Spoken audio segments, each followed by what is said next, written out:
Trevor, and today I brought you all here to go over an instructional presentation.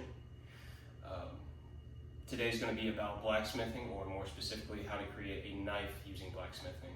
Now, there's 5 steps to this process. 1 would be cutting, 2 would be heating the blade, 3 would be forging it into shape, 4 would be tempering, and 5 would be sharpening. Now, for step 1, for cutting, you're going to want to select the material. Today I have here on my table a piece of steel that I've cut out at home using a grinder. Now, you can either use a grinder or some form of snip tools, as long as you're able to cut it to get your desired shape. You're going to want to use a piece of chalk or any way to mark it, paint, whatever works. But once you kind of draw that out, you're going to want to cut it. Now, after you've cut your shape, you're going to want to grab a pair of tongs, attach to it, and then go to your forge.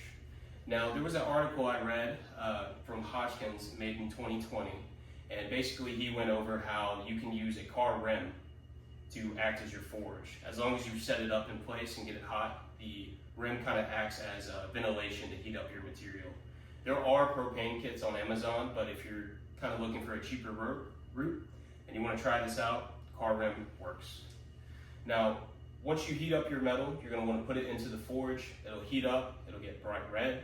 Once it's bright red, you're going to want to take it out with your tongs, and then you're going to want to knead it with a hammer.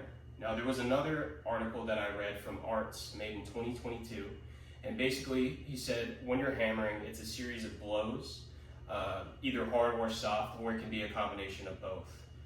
But once you have it heated up and you have your hammer ready, you're going to want to set this on an anvil. You can use a railroad tie as your anvil if you can't afford an actual anvil. Basically any hard surface works, but anvil is kind of a little better because when you're hitting it with the hammer, it'll have a reflective motion that'll kind of make it easier for the next strike. But basically you're going to want to have your metal heated, have your hammer, and start beating it into the desired shape. Now, once you beat it into the desired shape, you're going to want to go back to your forge, and this is going to be the process of tempering. Now, for tempering, basically you're going to be grabbing your metal with your tongs again, reheating it back into the forge, and then you're going to be dipping it into oil. This acts as a hardener. It makes the steel hardened. Now, there was an old blacksmith book that I saw that was made in 2005 by Bowenheim. Basically, he goes over the process of how once you quench this in the oil, it becomes hardened. But after you've hardened the metal in that process, you will need to slightly reheat it, or it will become brittle. And that's obviously not something we want with a knife. Now, the last step would be sharpening.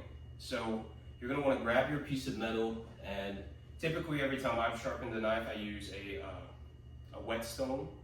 So basically you're going to want to soak your stone in water. It's going to bubble a little bit. You're going to wait until all the bubbles are gone. But once the whetstone is fully submerged and the bubbles are gone, you can remove your whetstone. Now you're going to want to grab your blade that has been formed into shape, and you want to go over your whetstone in a curvature manner. Now, there's different grits to whetstone, so whichever purpose you're trying to get, obviously you probably want a sharper knife. You'll sharpen on, let's say, 1,000 grit, and then once it's kind of reached its max for that, you're going to want to switch over to an even higher grit to reach a fine point. Now, once that's done, your knife is basically completed. You can add handles, leather straps, other accessories, but typically that's the entire process of making a knife. Thank you for all being here today.